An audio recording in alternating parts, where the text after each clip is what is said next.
To this session today. My name is Matt Ballard. I am my job, I'm the president of the Charleston Area Alliance, and we're the economic development organization, the community development organization, and the Chamber of Commerce for this region. You may recognize my last name. My wife is a professor here, Stacy Ballard, but I hope none of you will hold that against me. Wanted to talk a little bit about networking today, and I'm very fortunate, I guess, in my position to, and anyone who had my position would be, to network throughout the region and throughout the state. And I hope to be able to share some thoughts with you about the best practices of networking, and then kind of the reality of it as well. I could talk to you about networking, and we could talk about an idealistic society where people are just naturally good. But I'm not going to do that. I'm going to give you the kind of the pure business approach to networking, and you'll see as I go on, I think, what I mean by that. Real quick poll just by hands, who thinks that they're already, pretty good at networking, they're pretty good at meeting new people and making connections? Good. Who thinks that they could use a little, some extra tips on that? Okay, good. And is there anything specifically before I start that you guys really want me to address? Or feel free to interrupt me or ask questions. I definitely want to have a good Q&A at the end of this, so don't be shy about asking questions. If you are shy about asking questions in a group setting like this, that could be an indicator that you want to work on your networking skills, because they actually are some of the same skill sets. But let's begin by talking about mutual benefit. In the business world, when you're networking with someone, you need to be able to demonstrate mutual benefit. And that's what I mean when I say we're going to sort of get away from the idealistic society where we all just want to help each other. It's really in that business about when you're talking to someone, what can I do for you, what can they do for me, and how is that mutually beneficial? So maybe you have a product that this person really needs. Well, that's great. You've got a leg up on everybody else. Maybe they have something that you want and you want to buy something from them. That's good. They're definitely going to want to talk to you because they want to make sales. So the mutually beneficial relationship is important to establish. And if it's not obvious, you need to figure out a way to do that. You need to figure out a way to create that mutually beneficial relationship. So if there's someone you're targeting that you want to meet, a potential customer, or even a job, you're going after a new job, really being able to understand what you're going to be able to do for that person, how is it going to be beneficial for them, is very important. You obviously want to receive benefit, but you already have that in your mind, what you want. You need to be able to figure out how to help them as well. And it's important to sort of pick out your goal. If you're going to an event, if you're going to a function, if you're going to volunteer in a group, you need to either have individual goals of individuals you want to actually go talk to because maybe they're in an industry that you want to be in, or they are the CEO of a company you want to work for, or if maybe you just want to make 10 new contacts in the community. But go in with some goals. That's certainly very important, and kind of common sense. But really important to go in with the goals of either who you want to talk to or how many new contacts you want to make. And it's just dependent on, again, on what your goals are. If you're looking for a job, you may want to meet certain people. If you just are in sales or want to meet potential new clients, then you go with the meeting certain people. I think one of the most important things in networking is going out into group settings. You can get involved on campus. You can get involved outside of campus, going down into, for you folks here at the University of Charleston, going into the city, finding someone that will take you to the Charleston Rotary meeting, find someone that might take you to the Lions Club, finding someone that would get you involved in Generation Charleston. That's the young professionals group in Charleston. Finding someone that will take you to the local, whatever interest groups you may have, be it the American Cancer Society, the Heart Association, philanthropic groups, charitable groups. But getting involved in those help you build a network. I think it's really important, though, when you do that, to pick a group that you're going to be interested in, or pick a group to get involved with of the people you want to meet are interested in. So if you want to go work for Bill Gates at Microsoft, he's all about education. So find groups that are involved in education and get involved with those, because your chances of running into Bill Gates exponentially increase. Now I'm using Bill Gates, and obviously he's on the West Coast usually, and that's an extreme example. But find out what the folks that you're trying to meet here in Charleston or in West Virginia are interested in, and go to those groups, because you're more than likely to interact with them. And you can do a good service while you're at it, volunteering with a group. But definitely find out what your interests are. You should know already what your interests are and what their interests are, and see how those merge together. When you begin to talk to someone, first of all, you want to do an appropriate handshake and make eye contact, and have your name tag and business cards with you. Hopefully you all know that already. I make that mistake all the time about business cards. I don't take them with me. I just forget.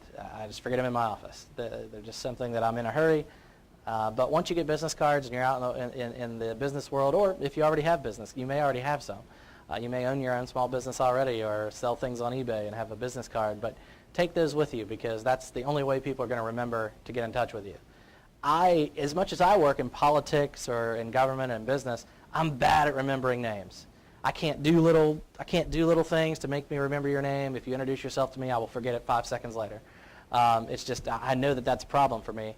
So I often do repeat people's names when I first meet them. You've probably heard that tip before. If your name's Adam and I just meet you, I will say, "Hey, Adam, very nice to meet you, Adam." So, what kinds of things do you do in your spare time? And he may talk a little bit, and I'll be like, "That's really interesting, Adam." And I keep saying it to myself out loud, so that helps me remember the name. But I'm really bad at it, and that does sometimes help. Some people, I ask some people in my office before I came, "Tell me some tips about networking I can share with these students at the University of Charleston." One gentleman uses alliterations. So if your name's Bob, he thinks Bad Bob.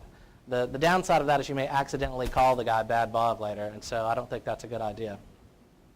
I do have a funny story about Outlook. I use Outlook, and we'll talk about software and apps briefly in a few moments, but I use Outlook religiously as my contact manager. I'm sure there are other probably more modern apps that are out there that can be used, but whatever you use, you should use one. And it's like your little black book, your Bible, whatever you want to call it in regards to networking. It's the most critical thing, because if you lose the contacts and you can't get in touch with them, you don't know their phone number, you don't know their email address, then you've lost that contact. But I make specific notes in my Outlook. So there's the notes section in Outlook, and I will, if I know someone's birthday, I'll put it in there. If I know they have a son or a daughter in school at the University of Charleston, I'll put that in there and ask them about that the next time I see them, to relate to them and their interests. So I had a secretary in a job 3 or 4 jobs ago, not where I work now. And I had met these two gentlemen from Honda, from the manufacturer of Honda. And I couldn't remember the two guys apart. Again, I can't remember names very well for some reason. It was particularly of new people that I meet. And I had written a physical description of the guy in my notes so that I could remember the next time I saw him and he was together with the other gentleman, which one was which. And it wasn't anything disparaging at all, just like Bob, whatever, he has a goatee, he wears glasses. So I print my Outlook, I print that contact off, and I give it to my secretary. And I gave her a document to fax to that guy. She faxes the Outlook contact to the guy with the physical description that I have of him on there. So needless to say, that was a little bit embarrassing. And so if you're going to use your Outlook contacts in that way, my tip for you is just don't forward them or print them off, and take your private notes out of it before you do that. But those private notes, the real lesson there is the private notes are a way that you can connect with people a little bit more. Make it real. Remember what they're all about. Remember something about their family, something about their business, so that the next time you meet them, you can bring that up. And they'll appreciate that, believe me. People will appreciate that you know a little bit personal information about them. You remembered this and that about them, and so that's key. So do that in whatever contact software that you have or you use, contact management software. That's really important. Another thing, a great way to network is to become an expert or a resource at whatever it is that you do, that you're really good at. Because when you're known as an expert or a resource and you market yourself that way, you're kind of your own brand, which you can do on social media sites with LinkedIn and Facebook and things. If you talk about your levels of expertise and your description of who you are or your previous job experience or your education, you will be seen as an expert in certain areas. And that's a great way to network, because people will naturally reach out to you if they know that you're an expert. So if you're an expert in the natural gas industry, or you're an expert at basketball, you're an expert at whatever it may be, people will naturally want to ask you questions about that. So be prepared for that, and be reliable as a resource or as an expert in that area. Well, that's really important as you kind of build your brand both online and in person, is kind of what will people know you as, what should they remember about you. And the other thing important is kind of have that pitch ready. If you're meeting with someone, and particularly business business people, and again, taking out the ideology that we all have all the time in the world to talk to everyone you meet at a networking event or a business after hours or something like that. That's just not reality. People are super busy. So go in kind of with your pitch of who you are if you're meeting someone for the first time, and make it fairly efficient. No one wants to stand, sort of listen for 15 minutes to someone drone on about their personal details that aren't really relevant to the business that you hope to transact or the job that you hope to get. Make it relevant and make it efficient. Because folks nowadays, their attention spans are less. We're all on our phones. I've been talking for 5 minutes, and it already bothers me that I haven't looked at my phone. Someone probably texted me or did something that I need to see. So everyone's very distracted, and they're always looking around the room at who else is here and what else can I do and who else can I network with. So keep their attention by being efficient, basically. That's very important, and kind of have your pitch, your brand, the things you want people to know about you. If I were just meeting you one-on-one for the first time, I may just say, hey, I'm Matt Ballard. I work for the Charleston Area Alliance. We're kind of like the Chamber of Commerce in Charleston. And I may stop because people naturally think of Chamber of Commerce. It's a business group. They will come up with questions after that. So I won't give them my entire life history necessarily, and that's important.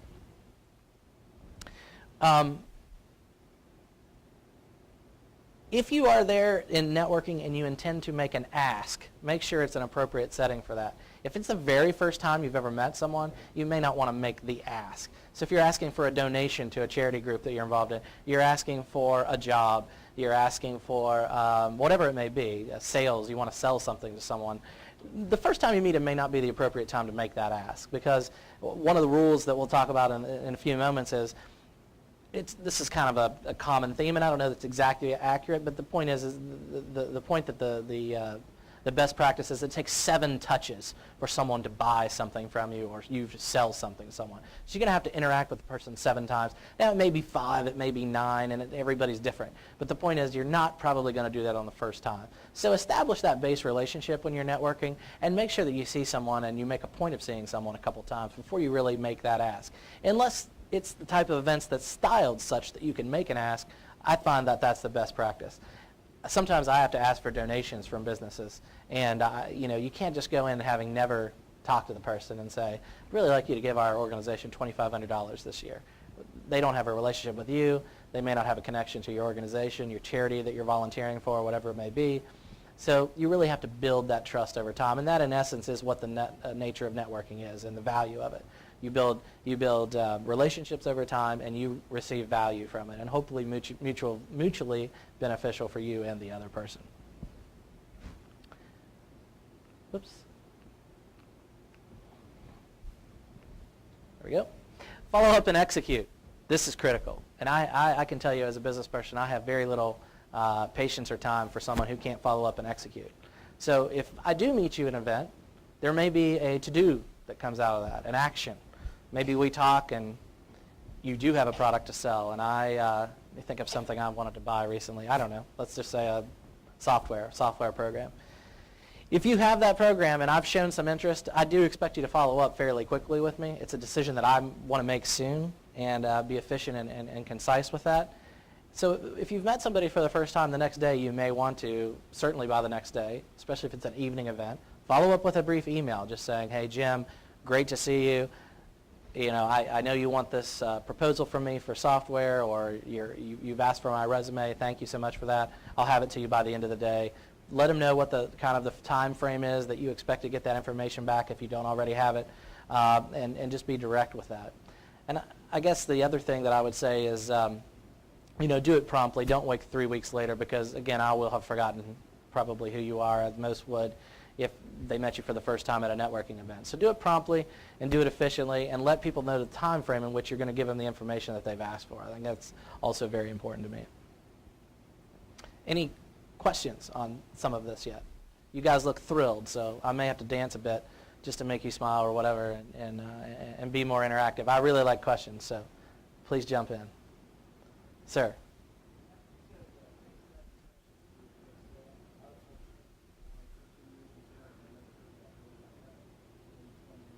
Yeah.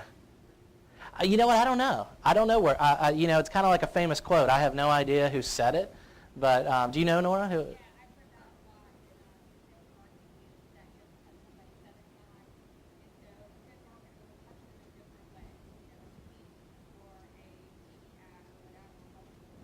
Yeah, I can't attribute it to anyone for sure. I don't know who that might be. I apologize, but it is fairly true. And again, like I said, it might be 3. It just depends on the affinity for the person and what you have or what you're selling, or they really need somebody desperately for a job. It may take 2, but it just depends on what it is that you're trying to do with the person and what kind of business proposition or whatever you may have with them.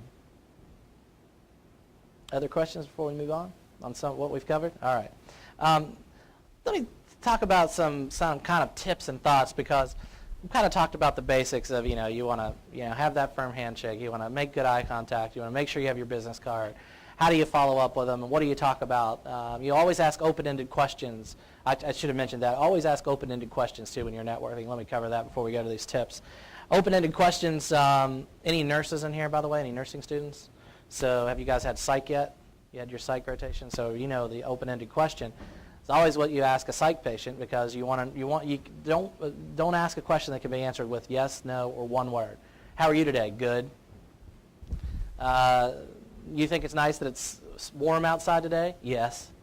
Don't ask those kinds of questions. So what do you think about the chemical spill that just recently happened in Charleston? You can't answer that with a yes or no question. Or, I read today where a new company is expanding into Mineral County. What do you think about that? Ask open-ended questions that people can't answer with just yes or no. That way it sparks the conversation. One strategy that I've used before, I'll ask someone for a meeting, and then when I go there, I'll begin by saying, Jim, I know I asked for this meeting, but when you accepted, what did you hope to get out of it? Now, right off, you've put them in the position to tell you what they want, and then you can give them that. So I particularly use that in fundraising. So if you are trying to network, you're going out, you're going to be a volunteer for the American Heart Association, the Cancer Society, whatever it may be, and you need to raise funds. Ask the person right up front, why did you agree to have the meeting? Now, a lot of times people will know why I'm there, because I do a lot of fundraising. And so they'll know that I'm coming to ask for a donation. But that is a really good strategy that I stole from someone else, and again, I can't attribute it to anybody. Just ask why they agreed to meet with you if they agreed, and they'll tell you right up front what they want from it. So that's another good strategy. Open-ended questions when you're meeting with them, and then ask them what it is that they want. That way maybe you can provide it. Social media. Social media is a great way to network. It can't be the sole way that you network, but it is a good way to network. And as I look for this, and we're of different age groups, but LinkedIn to me is still sort of the site that's used for professional networking. Facebook is now more than it used to be, but it's still where you put up your pictures of your family at the beach, or whatever it is, your personal photos. So that's not really the best way to network, and you're not meeting the person face to face. A lot of people ask me to be friends on Facebook, and I say yes because of the job I'm in. I have no idea who they are. Now, that girl in the bathing suit that we have no mutual friends that just started her account 3 days ago, I don't accept those. But man, you guys are that was a joke. Don't you guys get those spam? Don't you get the requests for those? Okay, I never accept those. But I mean, people that we have mutual friends. We're in Charleston, and I've probably met them somewhere. I just don't remember, but I don't want to insult them, so I say yes.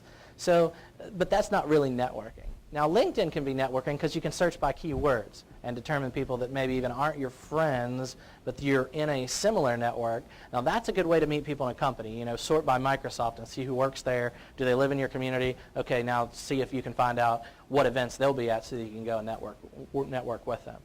I'm going to give you a tip about an app that I really like. Maybe it's dated, I don't know, but I love it. It's called Card Munch. Card Munch, like eat. It's a free app. And basically, when you get a business card in an event, you can take a picture of it, and it's sent wherever in the cloud, and someone reads it, types it in for you, and they send it back to you. And once it comes back into the app, you can forward it to yourself, and it's in about 5 different formats, and one is a V card for your Outlook. So you can just save it. It saves you the time of retyping. It's completely free.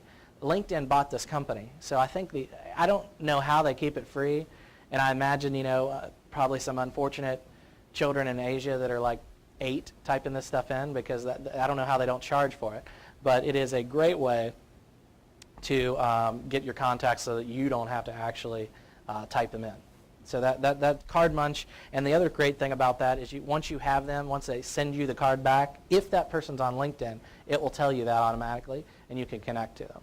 I don't think it's too creepy or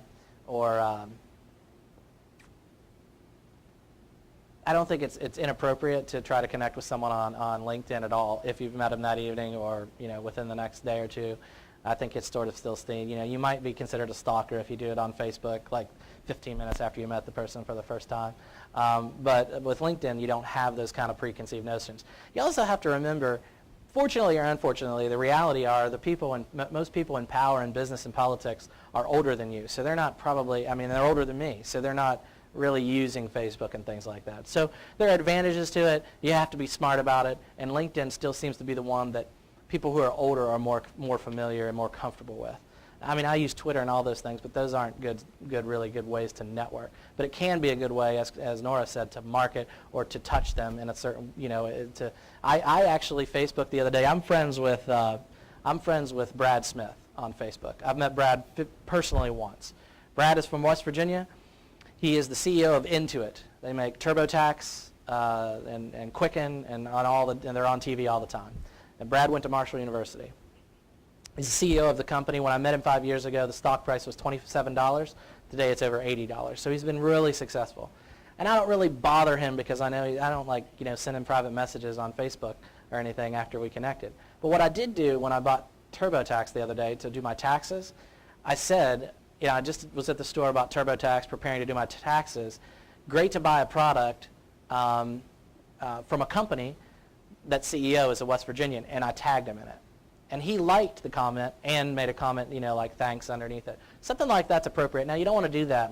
Again, I met the guy 5 years ago, have never interacted with him on Facebook since then, but decided to do that because I actually have something I want to get from him soon. I'm going to ask him to serve on the board of an organization in Charleston.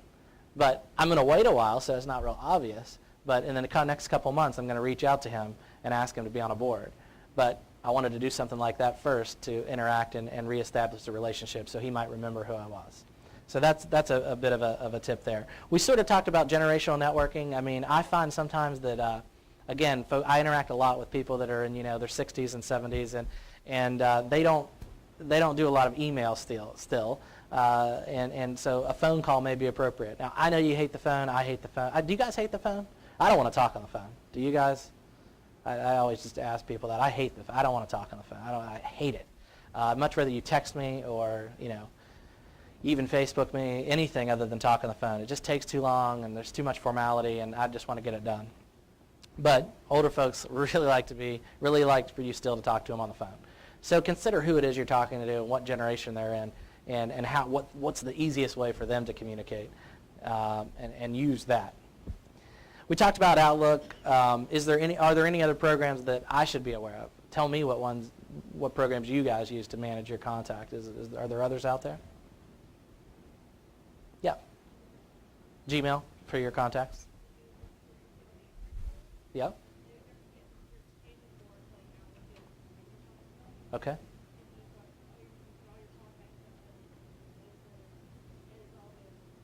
Okay. That's good. That's good. So some folks use Gmail, and it syncs up on your phone, obviously, and your computer as well. It's got a note section. Are there others anyone uses? Like I said, I still use Outlook because it's my email, it's my contacts, and it syncs with my iPhone. So that's a really good way. I also put keywords in my notes, speaking of Outlook. So let's say, for example, that I can remember that Nora works at the University of Charleston, but I can't remember her first name. Sometimes if you're in a group setting and you see that person across the room, you're like, I know her name.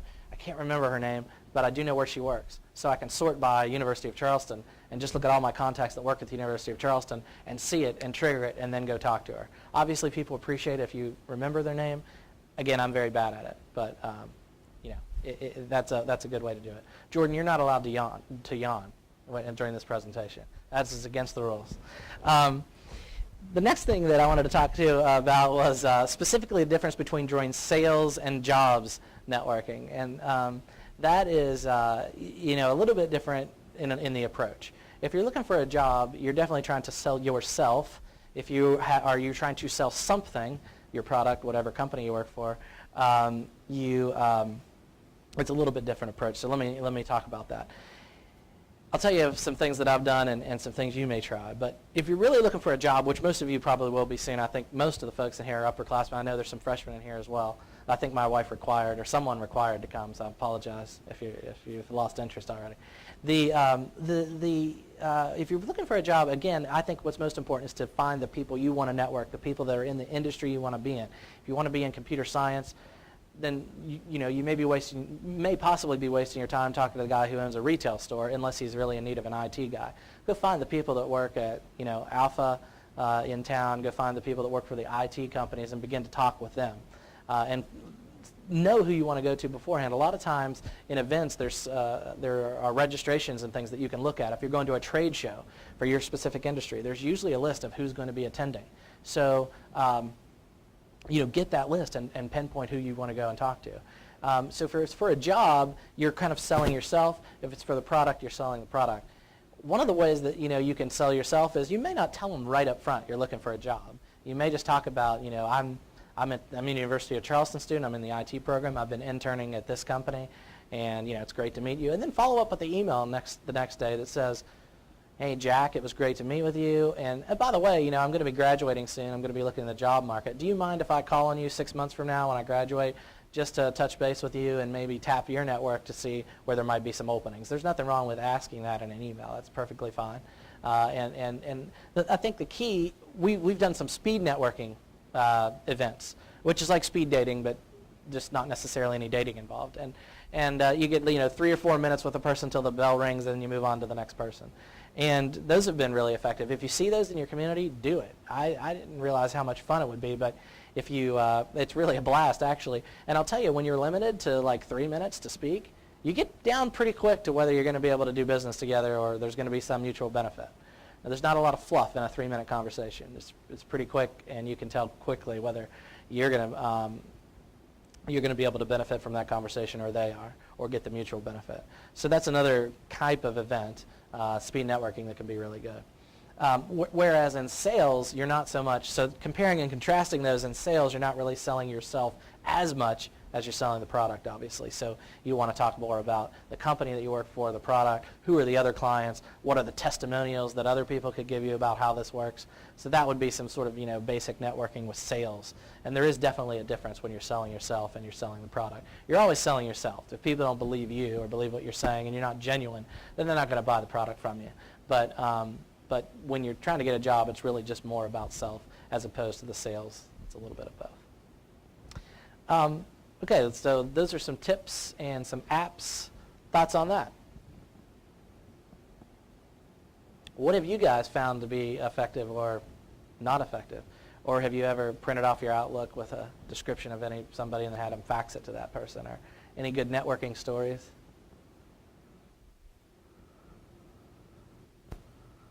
Man, you guys are so shy.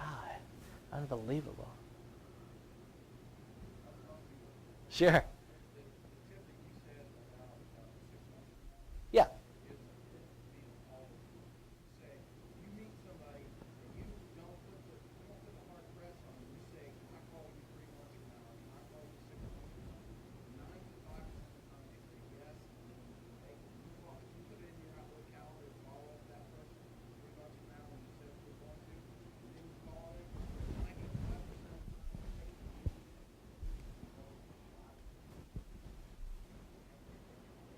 I agree.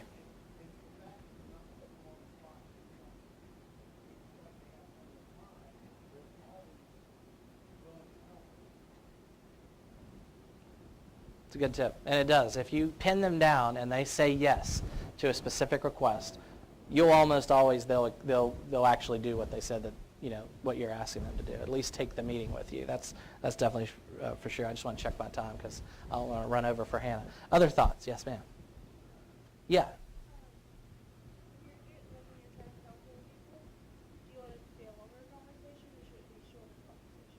Great question. So sometimes it's hard to know. And let me repeat it in case you couldn't hear. She said, kind of the length of the conversation. How long should it be when you're networking?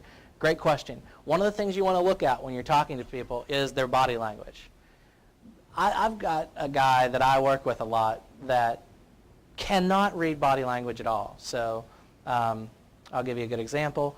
He'll be talking. he will have over-talked now. He will have become repeating what he said. He'll be on the third time he's told me what he's trying to tell me. And I'll literally start to walk away. But he doesn't get that I'm trying to cut the conversation off. So one of the ways you can tell is look at people's body language. Are they sort of done with the conversation? Are they trying to end the conversation? But typically at a networking event, when I think of an event where you're going to network, a gathering, a social gathering, a business after hours, our First Fridays, our organization has a young professional group called First Friday, so every First Friday we have an event at a pub or eatery, and you can have a drink and talk, and it's going to be pretty quick. You're going to want those conversations. Those are usually going to be a couple of minutes at the longest. Now, if someone's really engaged with you and continues to ask you questions, it's fine to continue the conversation without a doubt. But those are typically short, I think. And again, watch for their verbals. If they're, or they're not, well, what they're saying and what they're not saying. What they're not saying with their words, they're maybe saying with their body. So if they're turning away from you or they're already looking around the room, then it's time to say, hey, just let me leave you with my business card, and appreciate the conversation today, and great to meet you, and I'll follow up with you, things like that. Because sometimes they have their own agenda too, and they're trying to accomplish that. That kind of brings me to a description that I also want to mention to you. It's sort of sales and networking together, but it's what I call cheese. Don't be overbearing. Man, there's a couple of people that come into my office, and they've just got so much cheese, and I don't know if that's an appropriate word, but what I mean by that is just, they're just laying on these sales techniques that they learned from some CD-ROM that they bought back in 1950. And they're trying to catch you up in this sales pitch. And man, there's nothing I hate more than that. I hate it. I actually I have 7 layers of screens between me and those people. I tell my secretary, don't even ask if they come. I don't want to see them. If they try to get past her, there's another layer of people they've got to get through to get to me. There's a difference between sales and then, just overly cheesy stuff. I wish I could think of an example at the moment. I would have described to you cheese, and maybe some of the other professors in the room can, but don't be too cheesy. Just make it professional, and if you get the picture they're not interested, leave them alone for a while. You can always go back. But once you get that reputation as being kind of a cheesy, used car salesman type that'll just tell you anything to make the sale, you'll never make another sale to that person again. Now, there's other people that are so persistent that you'll just tell them yes to get them out of your office. That's not necessarily a bad thing to do, but you really need to gain a lot of power and reputation before you can do that. But there's a few fundraisers that come to me, and I'm just like, just tell me, I'll give it to you so you'll leave me alone, because they will hound you until you do it. But they still do it in a professional way. All that's fine, but you don't want to be the cheese guy or girl, because you'll never get anywhere doing that. Okay, other questions? That was a good question, by the way. How long do you speak?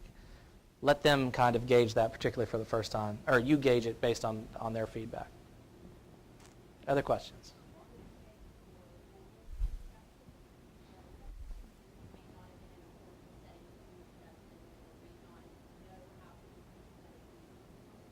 Yeah, that's a great question. So a couple things about that. Let me make a note so I don't forget. Formal setting introductions. First, let me tell you a funny story, or not a funny story, but I have this agreement with my wife because she knows I'm bad with names. When you're meeting someone in a formal setting or you're going to introduce, I always tell her, and you should have this rule with your friends and your family and as well and your associates, if I don't introduce you to someone, it's because I can't remember their name.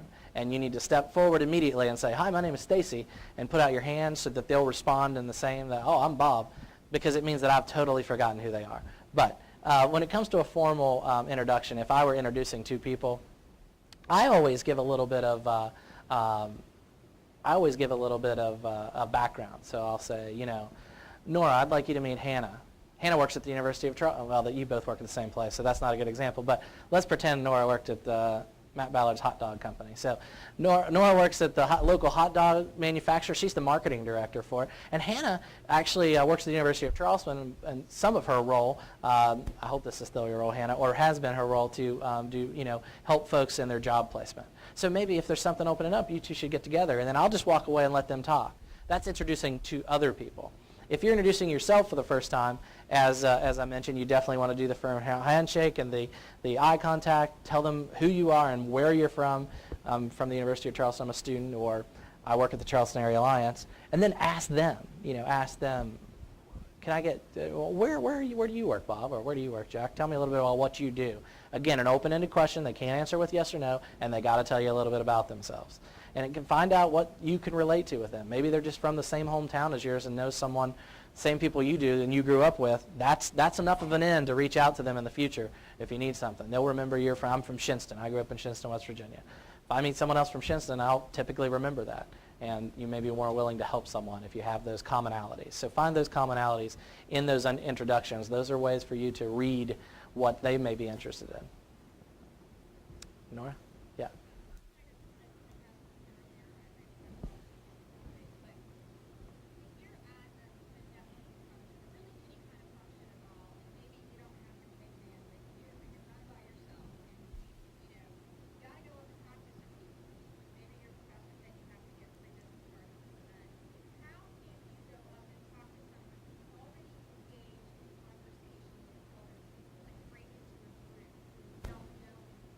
Yeah.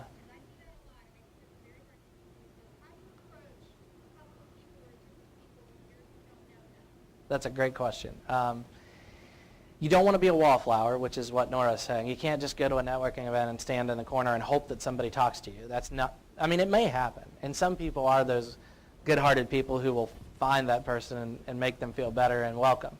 So, you know, if that happens, that's great. And use that as a way to get in with the group. But if you're in the situation you're talking that Nora described and you really don't know a lot of people there, or like she said, maybe there's 3 or 4 people talking together and they seem to know each other and they've kind of formed an informal circle. This is just me. I break into the circle. I just walk up and say, I'm really sorry for interrupting, but and then, you know, you've already planned what you're going to say, or you've already planned what you have in common. So if the 4 people in the back of the room in a circle and I know that I want to talk to one of them, but aren't you Jack Rossi? Aren't you Mike Basile? Oh, yeah, I'm so sorry and just apologize for interrupting, but if I could just ask you a quick question, or, you know, I wanted to introduce myself before I have to leave. Those kinds of things are way, and I just apologize, like, I'm really sorry for interrupting you, but I just wanted to say this or whatever. I don't know if that will work for everybody, but it's what I do. It's perfectly acceptable to do that, but just be cognizant that you've just interrupted them. So if you're going to do that, don't necessarily linger forever. Give them the business card, give them the flyer, whatever it is you wanted to give them, and get out of the way, unless they engage you, which is your opening to have a longer conversation. Sometimes, you know, just go to events and find the places where people are, they're at the food line, and you wanted to talk to them. Well, they don't know that you've targeted them. I mean, just go up to the food line when they're in the buffet line or whatever and just say, man, these are the best bananas I've ever had. And then that will start a conversation. They're most likely to say something back about it. And then, aren't you Nora? Oh, I've always wanted, you're at the University of Charleston. I've always wanted to meet you. And there you go. You've got the end. She's already responded to you. So you can, that's your opening to engage more. I don't know if that really answered your question, Nora. And interrupting could get you in trouble. But in this case, in an event like that, people expect, I think, in a networking event to be interrupted sometimes because the whole purpose is people are there networking. So if you do it respectfully and you truly do get out of the way, unless you're kind of invited into that circle, you do what you need to do, get them the business card, ask them if you can follow up, and then really move on. But what I do when that happens, by the way, when I'm interrupted, and in my role, and I try to be considerate of others and say, well, hey, yeah, let me introduce you to... So if they interrupt me, I go ahead and introduce them to the rest of the group so they feel comfortable in that circle. Most likely someone will do that for you as well. So there's different pathways that can go when you do it. None of them are necessarily negative as long as you do it respectfully, I think.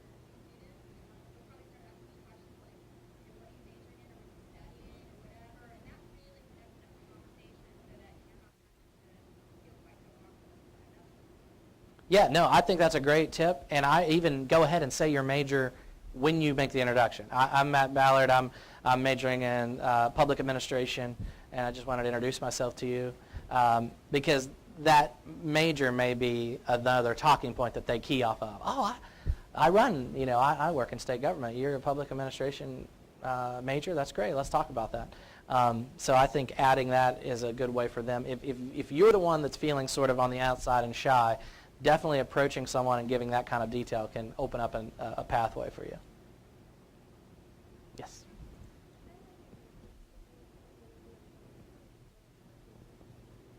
Say that again. I'm sorry. It's important in business, but what was the last part there? Yeah, absolutely. Again, I ran from the medical field first. Let me just tell you that. And thank you for asking questions. I appreciate your engagement. And I hope others will participate as well in that way. But the medical field is a lot different from other industries. There's no doubt about that. My undergraduate degree is in nursing, but I don't practice nursing because the healthcare field for me just was not the right fit. But networking is important in every industry, and it's important in healthcare as well. So again, you never know that person that you're going to meet, even if you already have a job, is going to be the person doing the hiring in 5 years when you're looking to make a change. Or is the person you're going to collaborate with on a grant from the National Science Foundation, or et cetera and so on. So it truly is important in every industry. It is different, and I know I probably know where the genesis of that question came from, because healthcare is much different. I do find, having worked in it during rotations and things during my nursing school, it is much different, and the way you collaborate is much different. But it is still critical, like I said, because you may be doing a grant with them, you may be taking care of a patient together, and you want to have that rapport that you've already established through networking. Or again, that person may end up being the director of human resources, and the next time you go up for a promotion or a job change, that they're the ones making the decision. So it is just as important. Unquestionably, it is a little bit different. I agree.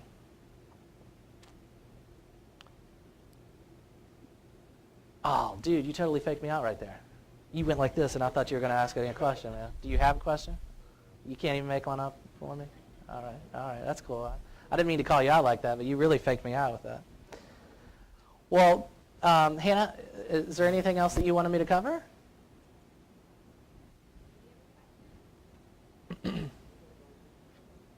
I'll really say he's trying to call you out, isn't he? That's not cool, man.